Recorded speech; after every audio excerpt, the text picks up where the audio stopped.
Šī skola, manuprāt, kas vairāk ir vienkārši skola, kas vairāk ir vienkārši valsts iestāde. Tā tiešām ir ģimene.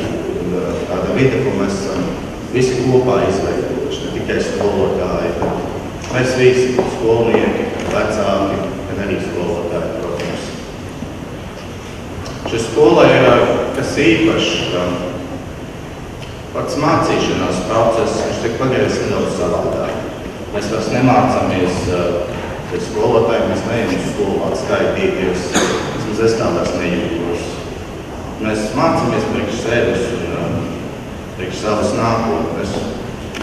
Pavadot skolas laiku šādā vidē, tiešām jūties kā mājās. Daudzas skolas cenšas stumt šo otrās mājas, kā reklāmu, bet manuprāt, mums tas ir izdevies. Es tiešām to novērtēju pēc vēlreiz savām, visas 9. klases vārdā, es vēlētos pateikties gan skolotājiem, gan vecākiem, gan visiem pārējiem. Mēs esam izveidojuši šo vidi, no kuru mēs tiešām varam lepoties. Es zinu, ka es lepoju.